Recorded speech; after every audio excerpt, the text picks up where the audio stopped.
고소장 작성 시 해당 날짜의 진술과 증거를 하나의 풀 버전으로 작성합니다. 그래야 수사관이 고소장을 읽으면서 한눈에 파악할 수 있고 그렇게 작성하는 것이 고수의 방법입니다. 안녕하세요. 고소해입니다. 예전 파르다니에서 이름을 바꿔 앞으로 고소해로 여러분을 찾아뵙겠습니다. 이 이름이 지금의 컨셉과 더 잘 어울린다고 판단하여 개명을 하였습니다. 지난 4월 6일 항소심 결심 공판이 있었고 피고인의 항소는 이유가 없다고 하여 항소 기각으로 원심의 1년 2월의 구형을 확정으로 재판이 마무리되었습니다. 2022년 5월 2일에 고소장 접수를 하여 2023년 4월 6일자로 원심과 항소심까지 1년이 걸렸습니다. 상고를 할지는 모르겠으나 그럴 가능성은 없다고 판단됩니다. 어쨌든 제 형사재판은 모두 끝났다고 판단되어 알려드립니다. 이젠 배상명령 판결에 따른 소송 준비를 할 예정인데 집착할지 신용정보회사에 의뢰해야 할지 현재 고민 중입니다.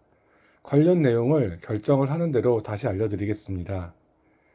이번 시간은 고소장 작성법에 대해 말씀드리고자 합니다. 고소는 같은 사건에 한 번만 가능하고 두 번은 하지 못합니다. 이 점을 숙지하시고 신중하게 작성하시길 안내드립니다. 그동안 안내해드린 동영상대로 모든 증거 정리가 준비되었으면 이젠 그 증거를 바탕으로 고소장 작성을 해야 합니다.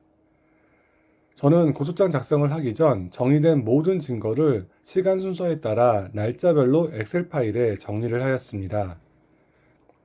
화면에 보시는 것처럼 날짜별 정리에 있어 증거는 없지만 일기처럼 작성한 다이어리나 메모로 기록한 진술과 따로 기억이 나는 부분도 정리를 하였습니다. 이 부분은 증거정리편에서도 안내를 드린 부분입니다. 이 부분도 경찰 조사 때 진술을 합니다.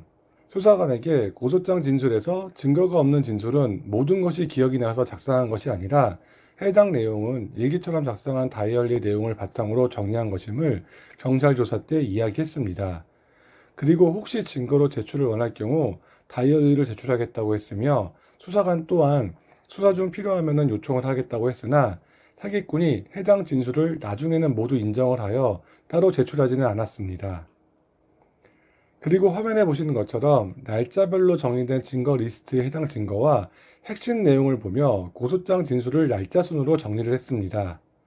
그리고 하나의 진술 작성이 끝나면 그 날짜의 진술에 대한 증거별 자료를 모두 삽입하거나 증거가 많을 경우 핵심 증거 위주로 첨부하여 수사관이 해당 증거 번호의 증거 리스트를 따로 확인하지 않고도 고소장을 계속 읽을 수 있도록 작성하였습니다. 물론 최종 고소장 검토 후 해당 증거가 맞는지 제출된 증거 자료를 확인하겠지만 고소 내용에 대한 정확한 사건 파악과 집중을 위해 수사관이 고소장을 끊지 않고 읽게 하는 것이 핵심이었습니다.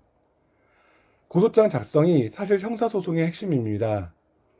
진술을 어떻게 작성하느냐에 따라 유무죄가 나누어지고 사기꾼의 형량이 달라지기 때문입니다. 제가 작성한 고소장 작성 방법은 일반 변호사나 법무사가 작성하는 방법과 차이가 있습니다. 저처럼 작성을 하면 수사관의 입장에서는 변호사가 쓴 고소장이 아니기 때문에 좀 낯설 수도 있습니다.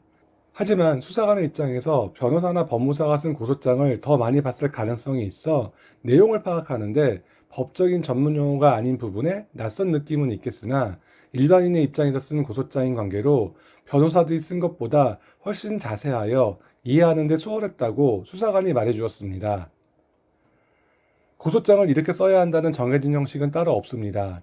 물론 업계는 관례처럼 작성하는 방법은 있습니다. 하지만 정해진 규칙이나 특별한 형식이 없다 보니 아주 기본적인 틀 이외에는 변호사들도 각자 자기 스타일대로 작성을 합니다. 고소장 작성에 있어 가장 중요한 것은 범죄 사실을 얼마나 객관적으로 구성 요건에 맞게 작성하였느냐입니다.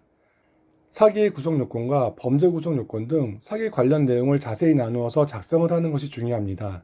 하지만 일반인으로서 그렇게 작성을 하는 것이 너무나 막연하고 어렵습니다.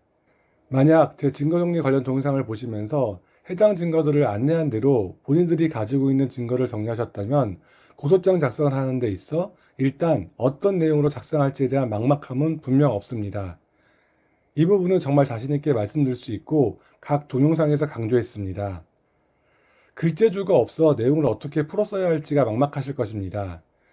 그 부분은 제가 작성한 고소장 내용을 예시로 활용하여 내용별로 활용 및 응용할 수 있도록 진술을 종류별로 다음 동영상에서 안내해 드리겠습니다. 이번 시간은 고소장 작성을 위해 반드시 숙지하셔야 할 개요를 먼저 설명드리겠습니다. 오늘 안내드린 내용을 반드시 이해하셔야 고소장 작성을 하시는데 훨씬 수월합니다. 고소장은 사건의 시간 순으로 작성해야 하며 감정이 아닌 논리적으로 사기꾼의 기망행위를 최대한 많이 작성해야 합니다. 속상하고 괴로운 심정은 저는 알지만 제3자인 수사관들에게는 내 감정이 아닌 사건의 핵심이 중요하므로 하소연을 작성하지 않으시길 당부드립니다. 고소장 진술은 구체적이고 객관적이며 명확해야 하고 진실되게 작성해야 합니다.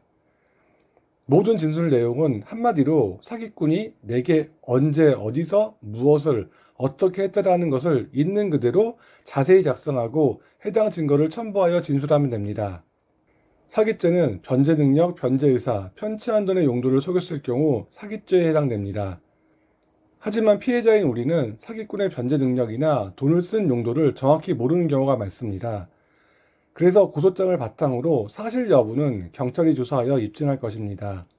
제가 증거정리편에서도 강조하고 이번 고소장 작성편에서도 강조할 것은 철저히 경찰과 검찰, 법원의 담당자들 입장에서 알기 쉽게 정리하고 그들이 파악하기 쉽게 정리해야 함을 다시 한번 강조드립니다. 고소장 작성 시 해당 편취당한 돈은 빌려준 이유와 금액을 상세하게 작성해야 합니다. 달리 말하면 사기꾼이 어디에 쓴다고 했는지 사용처를 적어야 합니다. 그것을 통해 수사관이 사기꾼을 변제 능력 사기와 용도 사기 여부를 조사하게 됩니다. 고소장 작성 시 해당 날짜의 진술과 증거를 하나의 풀 버전으로 작성합니다. 그래야 수사관이 고소장을 읽으면서 한눈에 파악할 수 있고 그렇게 작성하는 것이 고수의 방법입니다. 단, 고소장 작성에 있어 통화나 녹음한 내용을 진술할 경우 해당 녹취록 내용과 진술 내용이 같으므로 진술 작성 후 해당 녹취록 증거번호와 함께 녹취록에 해당 페이지 번호까지 기재하시길 안내드립니다. 수사관의 입장에서는 페이지 번호로 찾는 것이 더 쉽습니다. 또한 화면에 보시는 고소장 내용에는 녹취록 시간대도 기재되어 있는데 이렇게 작성된 이유는 다음 동영상에서 안내드리겠습니다. 오늘은 여러분이 고소장 작성에 있어 먼저 이해하셔야 되고 개념적으로 알고 있으셔야 할 부분을 안내드렸습니다. 고소장을 홀로 쓰실 계획이 확실하시다면 오늘 동영상을 한 번만 더 시청하셔서 다시 한번 고소장 작성 전 개념을 잡아주시길 당부드립니다. 다음 시간부터 본격적으로 고소장 작성을 시작하겠습니다. 오늘 내용이 좋으셨다면 구독과 좋아요 꼭 부탁드립니다. 그 이유는 저에게 그리고 여러분들처럼 홀로 심렵게 소송을 준비하시는 다른 사기자 피해분들을 위한 여러분들의 배려이기 때문입니다. 감사합니다.